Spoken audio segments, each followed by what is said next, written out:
And now that we have this for our web page, let's add a couple things to it. Let's add a paragraph.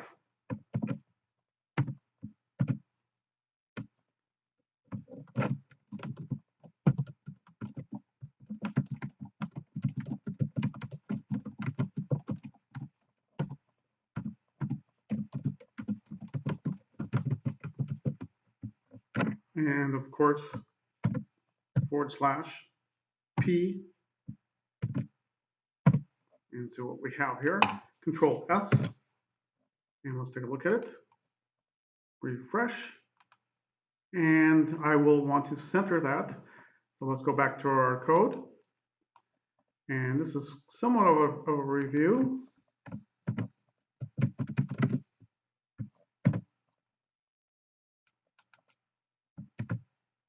/ Control S, and let's take a look at it.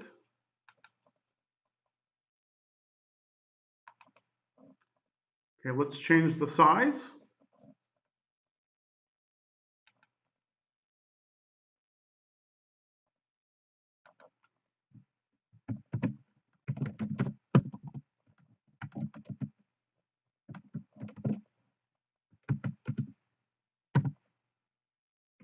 In quotes.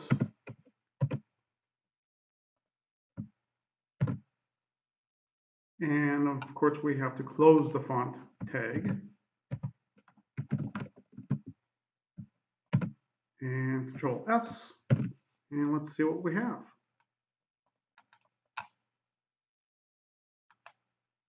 And sure enough, it does change. Let's add a line break to this.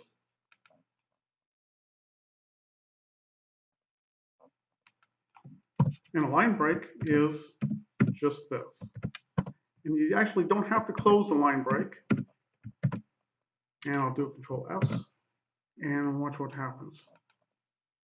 Refresh it, and the solution to all your computing needs will move down a little bit. And sure enough, it does. Okay, let's make the solution to all your computing needs a link to a web page. And the web page that I'm going to link it to is the home page for GNOW for Now. Home page, GNOW for Now. And I'm just going to copy the URL, Control C.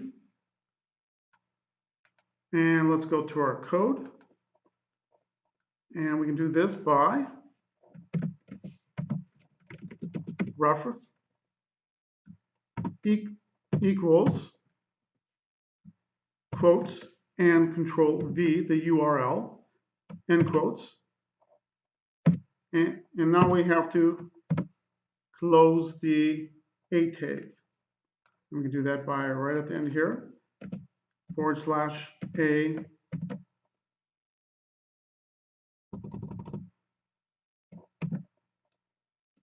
/A and Control S. Now let's take a look at our web page. Do a refresh, and sure enough, a link. Now, if you watch the arrow, as soon as I go over the link, it turns to the hand, telling the user that something's going to happen. So click on it, and sure enough, it goes to the home page of GNOW for Now. Now we have a making of a web page. We have a title, we have a body, and we have a link to a web page. In the next video, we're going to build a registration form with a combo box, or also known, probably more commonly known as a drop-down box. We're going to build that into our registration form. So stay tuned for that.